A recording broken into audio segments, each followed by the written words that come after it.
Let's hit some of the high points of the new agreement that governs Formula One.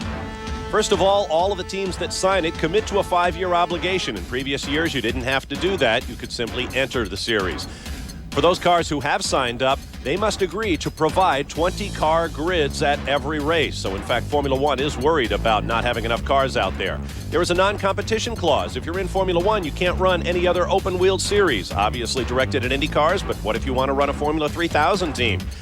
We need only 80% of the signatory team's agreement to change the rules. In the past, unanimous agreement was needed, and that has been a problem in recent years. And there is a 17 rather than a 16 race schedule planned for the coming 5 years, which may mean that we see the Hungaroring back on next year's schedule. The reason for that, 2-day race weekends. Eliminate Friday entirely. 2 one-hour practice sessions Saturday morning, Saturday afternoon qualifying, and away we go. That'll have to be run by the promoters, but you can bet it will happen.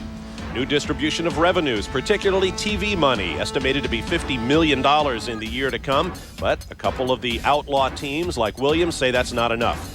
For tires, you will have both a primary and an optional tire, but after the morning practice, you will have to commit to one compound or another and use that throughout the rest of the weekend. And there are important testing limits in the 1997 through 2001 schedule. Earlier in the weekend, James Allen went down through the paddock to get some comments from among those who have signed and those who have not. Flavio, you have signed the new Concorde agreement. Why do you think that's the way to go? I don't know. I think so. We are in a very democratic situation, and this Concorde agreement was discussed for about 2 years. I think so. 2 years is enough for me, sure, if it's good for the future of Formula One, if it's good for the team in general. I firmly believe it's very good for the future, it's very good for the team, is in the signature. And what's the future for the 3 teams who haven't signed it at the moment?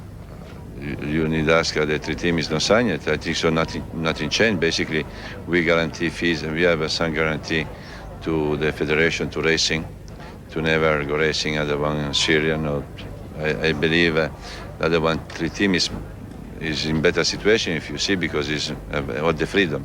We don't have any more freedom, but we want to work close with FISA, with Mr. Eccleston, to create the best television show in the world for Formula One. It could penalise you in one respect, and secondly, of course, it's going to be potentially a great saving of cost, which for any new team is a consideration. It remains to be seen whether each place that we go to are going to agree to have a minimum stay, instead of some locations 4 or 5 days, down to only 3 days. I'm not sure whether that's going to work for some of the racetracks in some of the cities or the principalities in some cases. As long as we get enough testing done, I don't think it's the end of the world. But for any new team, obviously more time on the track is an advantage. Well, certainly it puts a new spin on things for Jackie Stewart as he hopes to come into Formula One. He will have to get the agreement of the signatory teams to be allowed to join in the agreement, and with it, pick up a very fat check indeed. We'll be back.